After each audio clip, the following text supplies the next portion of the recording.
Word, and the Word was with God, and the Word was God. He was in the beginning with God. All things came into being through him, and without him not one thing came into being.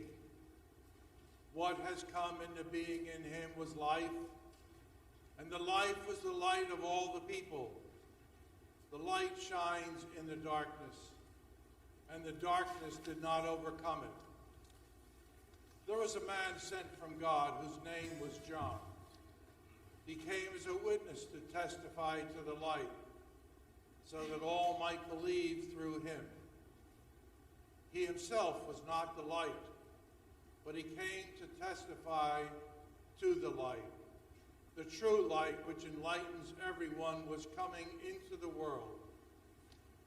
He was in the world, and the world came into being through him, yet the world did not know him.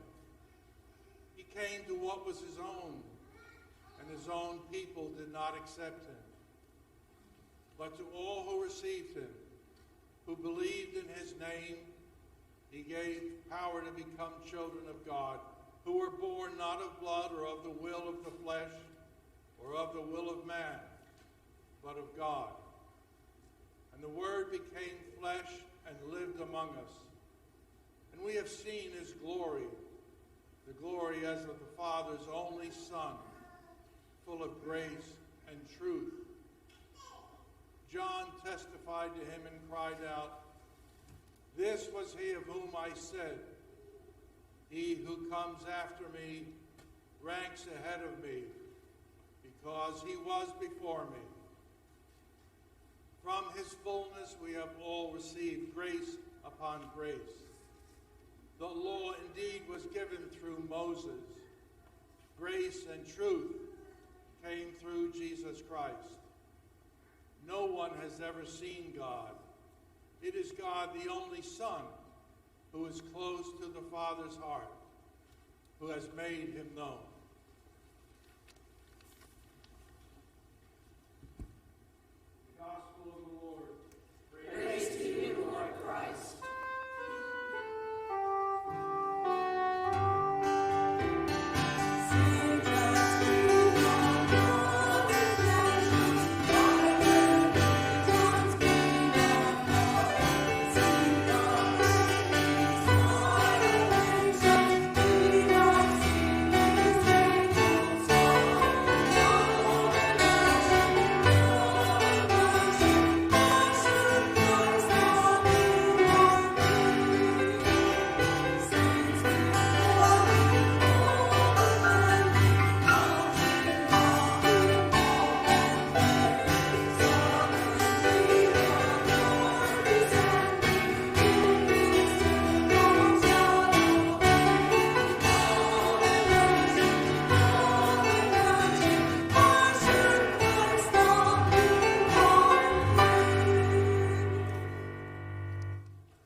This week that I hadn't talked about Daisy in a while.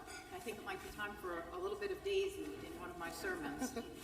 She hasn't been there for a while, and what better to do during the Christmas season but to talk about all the gifts and the blessings we have in our lives, which are the people and our pets. Some of you have met Daisy. She's a 4.5-pound toy poodle, and I've had her for almost 14 years.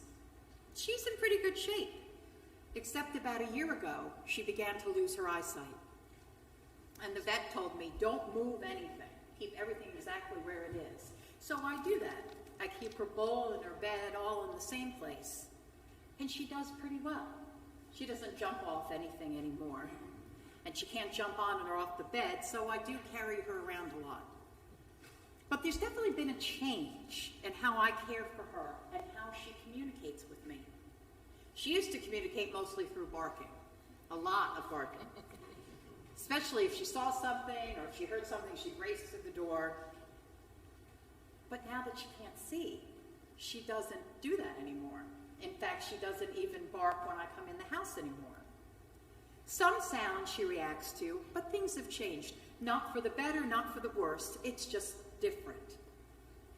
Dogs don't speak with words that we can understand, but they do communicate with us. Daisy may not speak with words, but even with the loss of her vision, she still communicates to me. And I know it sounds a little crazy, but I know what she is saying. I know what she wants. And I know that because I have come to know her. I've come to know what she needs, and I've come to know what her eyes are telling me. You just learn. Listen, I've decided if I come back in another life, I want to be Daisy, because she has a great life in my house. And I'm there for her, and I respond. She communicates in a way that is her own way. Those are her words. That's how she communicates. With not speaking, but her words. In the beginning was the Word. Today's gospel is part of the Christmas story. It's how John the Baptist chose to communicate to the people the coming of Jesus. So if Jesus is the Word, how does the Word manifest itself in our lives? It's all part of the Holy Mystery. There's so much mystery around the Nativity. A virgin birth, a star up in the sky that everybody could see, God's Son being born of a human woman, all mystery.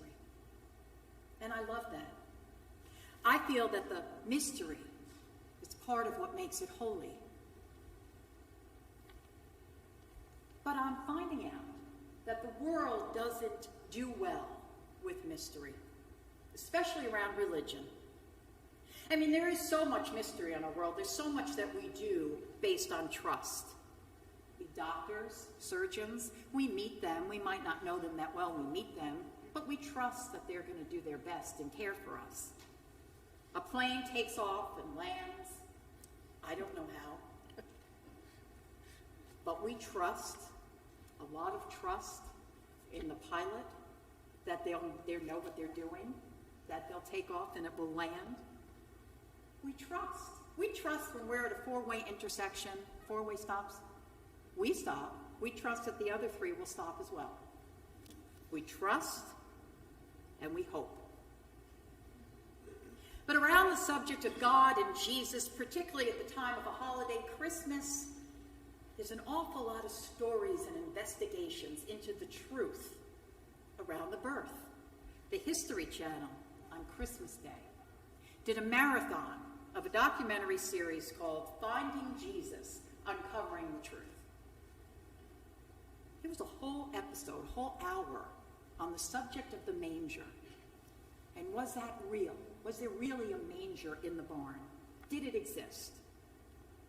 And when I see things like that, I watch them, I find them interesting, but I always begin to think, how necessary is this for us to know whether or not there really was a manger? Does it change the story? Does it change the word? I remember several years ago, there was a story that came out that they had found what they thought was a part of the original Noah's Ark. And I thought to myself, does it really matter? The story of Noah's Ark is much more than the flood. It's the story about God's promise to Noah and the world. I mean, when I came to church last night, there were 2 rainbows from all that rain. And when I saw that, what was communicated to me was God's message. The message, the promise of love that he shared. And the reason why the flood started. We believe in all that, and we hear God's message. Not the details of the ark, but the message from God. It is necessary to investigate and discover truth about certain situations, especially if they're going to harm someone. Facts, details are very, very important in so many parts of our lives. But the manger, the barn, those details are only a small part of the message of the Nativity. It's the gift from God, the promise of salvation. God sending his Son, the Word, to teach us about compassion, tolerance, hope. faith and love. All the messages that came through the birth from God. Our faith in the birth is of Jesus, not the details. Our faith is the belief in this miracle, accepting and living in that, living in the mystery, and being grateful for the yearly celebration of Christmas. Presiding Bishop Michael Curry, he was interviewed on the CBS Morning Show on Christmas Day, and he was asked, "Tell us the true meaning of Christmas." And he talked about Jesus. He talked about Christmas, that it's about love, and that love is about God, and God and love are about giving. He didn't talk at all about the manger.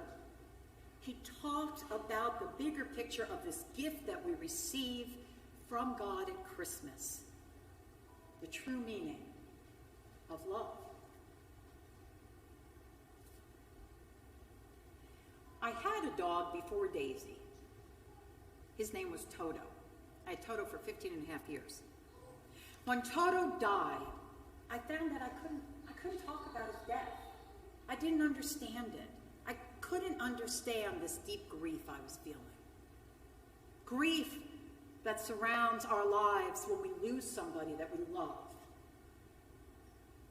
There's a lot of mystery in that. There's a lot of mystery. We can't believe. We really can't believe. I couldn't believe that this loss could hurt so much. It's the mystery of it. Never really quite believing that it's ever going to go away, that the pain's ever going to go away. Are we ever going to get through that kind of loss? But we do. I found that I couldn't really talk about Toto and his death, but I could share stories. I could share stories about him. And through the stories, I communicated not just him, but I communicated the love. We don't need to understand or prove every detail of the mystery of the Word that became flesh. That is God with us. The stories of Jesus, the Nativity, the miracles, all of this came into being when Jesus came into the earth as a human. We become part of the mystery when we share those stories, when we live in it and allow Jesus to dwell among us. My little Daisy might not be able to see anymore, but she continues to communicate with me and shows me how she lives this life of faith and trust. She probably doesn't really understand what's going on, but she trusts. She trusts in me. She trusts that things are going to be where they're supposed to be. Dogs have a level of faith and trust that I sometimes wish human beings had, but we don't. And until we get to that complete trust and faith, we have to never stop inviting Jesus into our lives to dwell among us as the Word. We must never stop, ever, telling the story of Jesus and the miracle and the mystery of his birth. And when we're questioned about it, if we're questioned about it for proof, about the manger, we simply say, let me tell you a story about love. In the beginning, there was a woman named Mary and a man named Joseph. And so begins the Word.